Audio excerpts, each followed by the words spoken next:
안녕하세요 여러분, AICT 3기 서포터즈 홍상화입니다. 저의 방학 온오프 생활을 보여드리면서 올해 취미생활로 독서를 시작하게 됐다고 언급했죠.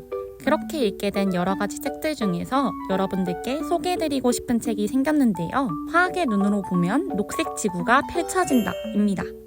2년 동안 서포터즈 활동을 하면서 다른 어느 때보다 기후위기에 관심을 가지게 되었고 관련된 도서를 한 번쯤 소개해보고 싶다는 생각을 하게 되었어요. 그렇다면 어떻게 화학의 눈으로 녹색 지구를 볼 수 있는지 본격적으로 보러 가실까요? 1960년대부터 본격적으로 화학 물질들이 지구 시스템에 영향을 끼친다는 사실을 깨닫게 되기 시작합니다. 하지만 그렇다고 해서 이런 인공화학 물질들을 무조건 없앨 수는 없었는데요. 지금까지 가져온 편리함을 결코 무시할 수는 없었기 때문이죠. 그래서 책의 저자는 지구 시스템의 기능은 그대로 유지하면서 환경오염을 최대한 막을 방법으로 지구 시스템의 순환고리 회복에 집중했어요.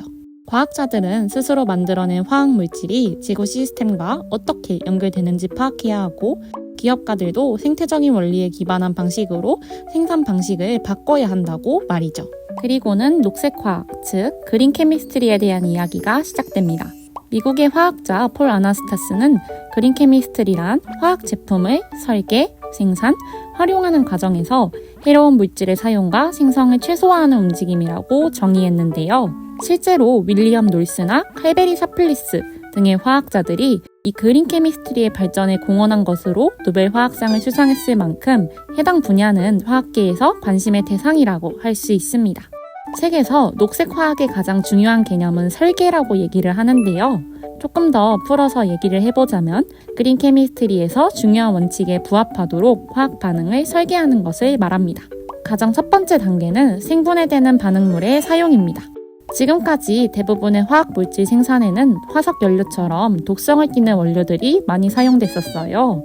그렇기 때문에 대안으로 생물학적 원료, 즉 바이오매스와 같은 대체 원료를 찾기 시작했습니다. 가장 대표적인 예시로 나일론의 중간 원료인 아디프산의 기존 합성 방식은 지구온난화의 원인이 되었는데요. 이를 대체하기 위해 포도당을 이용하는 방식이 개발되었어요. 두 번째 단계는 자연의 방법을 따르는 유기촉매입니다. 고온 고압의 상태가 아니더라도 촉매를 이용해 안정적인 탄소화합물의 반응을 일으킬 방법을 연구하기 시작했어요. 기존에 사용되던 금속 촉매 대신 비금속 원소들로 이루어진 유기 촉매를 이용해 독성 없이 친환경적인 방식으로 촉매를 사용하고 반응을 진행시킬 수 있게 되었어요. 세 번째 단계는 폐기물의 양을 줄이는 대체 용매입니다. 기존의 화학 반응들은 벤젠, 아세톤 같이 유기용매를 사용했는데요.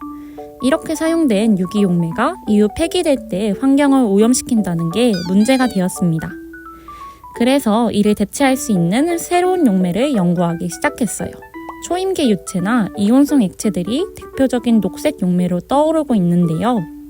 결국은 용매를 전혀 사용하지 않는 것을 목표로 계속해서 연구가 진행되고 있습니다.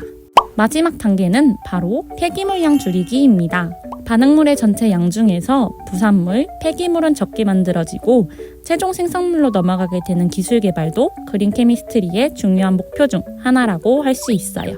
윤기원도 기후위기에 대응하기 위한 현실적인 실천을 지속하고 있습니다.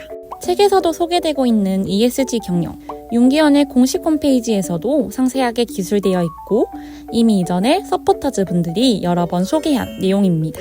AICT 서포터즈들은 개개인이 실천할 수 있는 기후위기 대응 행동을 직접 실천하고 정부기관에서 행해지고 있는 환경 캠페인도 적극 홍보하는 컨텐츠를 만들어 나가고 있답니다. 오늘 영상은 다들 어떠셨나요? 과학적이면서도 친근한 예시들로 환경 문제에 대해 설명하고 있는 화학의 눈으로 보면 녹색 지구가 펼쳐진다. 다들 읽어보시길 추천드립니다. 책의 내용과 영상이 여러분들의 행동 실천의 계기가 되길 바라며 오늘 영상을 마치겠습니다. 감사합니다.